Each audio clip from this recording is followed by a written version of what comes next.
around the paddock, and I can also take this chance to introduce you to them. First in line is Mimbu. Mimbu's our matriarch, which means she's in charge of the group. Mimbu's 25 years old. Behind her is Tomsy, our largest elephant. She's just over 3 tonnes. She is 26 years old. Next in line we have Noorjahan. Noorjahan is 13, and she is BJ's mum. And on the end we have our terrible Tara. She's Tom's daughter, and Tara is 10 years old.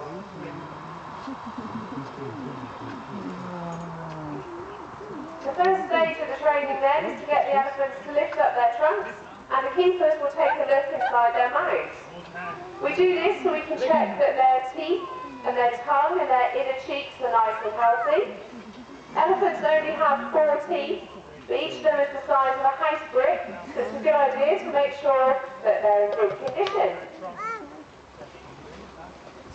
Next, the keepers will ask the elephants to present their ears forward. They do this so they can check the health of the ear, but this is also where the elephants will have any routine blood tests taken from, so it gets the elephants used to having their ears touched by the keepers.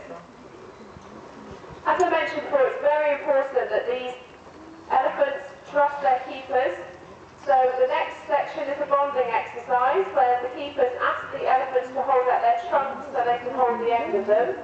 This makes sure that there's a good trust between the two, and it's also a nice time to check the health of the trunk as well. Next, the keepers are going to drop a brush to the ground, and they will ask the elephants to pick it up for them.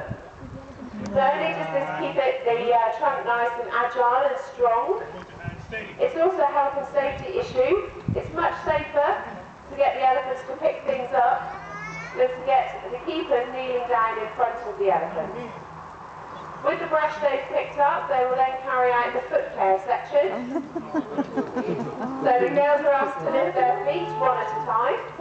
The keepers will brush the sand off and make sure that everything's healthy. Elephants actually have quite soft pads on the bottom of their feet, so we check that there's nothing stuck in those pads and they're nice and healthy. They'll also have a good look at their nails.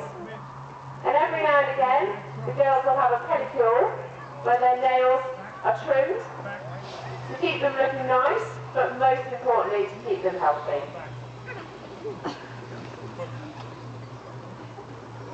For such huge animals, often there's an awful lot of weights that have to be carried around on these feet, so it's incredibly important that we check them. Next, the elephants will be asked to lie down.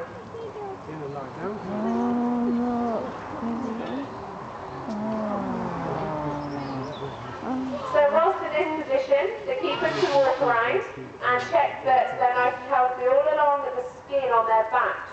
This is obviously a part of the elephant we wouldn't be able to see without this training, unless the keepers were balancing on step ladders, which wouldn't be overly safe. And this is also the position of the girls' room where they have their routine power shower in the morning when they have a nice clean. Okay, so as they get back up on their feet,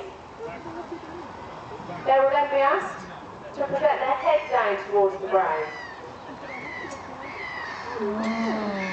So as they lie down, it allows the keepers to look all over the head, make sure it's healthy, behind the ears, into the eyes. And again, much safer to ask the elephants to do this for us rather than try and balance above them.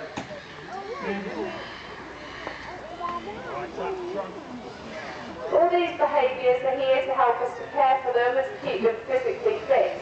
But elephants are also incredibly intelligent animals, and this training helps to keep them mentally active. So the keepers will add new things into their routine. They can give you a head shake,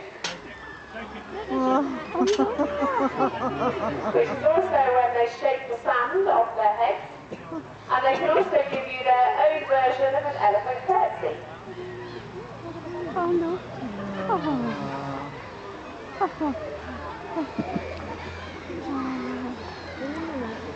All the training that we do at Twycross Zoo is rewarded with food. So, as they are just coming to the end of their training, we'll just pass over the food to them. What do you think they need? Rice Krispies. Look like garage. a minute, really.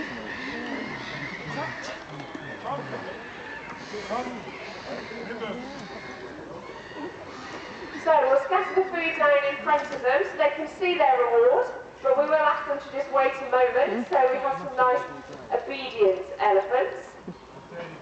Before they finish though, they will give you one last salute. Oh. And I'm sure both keepers and elephants would appreciate a round of applause for that.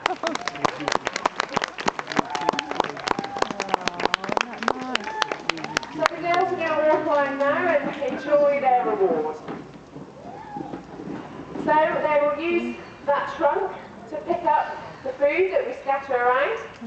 The trunk is incredible. It can pick up anything from the size of a 5p piece all the way up to one of these huge trees that you can see in here. And throwing the food around encourages them to walk and exercise in what we call a scatter feed. You can see the girls today are in their sand paddock, which is still quite a recent renovation at Twycross. This sand is fantastic for their skin. They pick the sand up and they throw it over their backs in what we call a sand bath. It keeps the skin nice and healthy, keeps the sun off, and it also works as quite good insect repellent. All the fixed trees and boulders that you can see are part of their enrichment. They're all concreted in because these elephants are capable of moving such huge weights, so they're there for them to push against and scratch against as they want to. At the back there they also have a swimming pool. We have got it fenced off at the moment as our little calf may not be the best of swimmers to start with. But it'll be open up again soon and the girls really do enjoy swimming. We're very lucky to have our bull calf born here at Twycross, because breeding these endangered species in captivity is one of the only ways we have of protecting them. But at Twycross we are lucky enough to have a fund of money in our Conservation Welfare Fund, and we can use this money to help animals struggling to survive in the wild. Asian elephants are endangered mostly because they're in conflict with humans for space. So the project that we're supporting is trying to find humane ways of dealing with elephants and making sure they can live in harmony with the people surrounding them. I will wander around now for a few minutes if you have any questions for me. I'm afraid, as Tara is just going to have to go inside for a little while. The keepers will have to go straight in, but I'll wander around. If you do have any questions for me, please give me a shout and I'll do my best to answer them for you.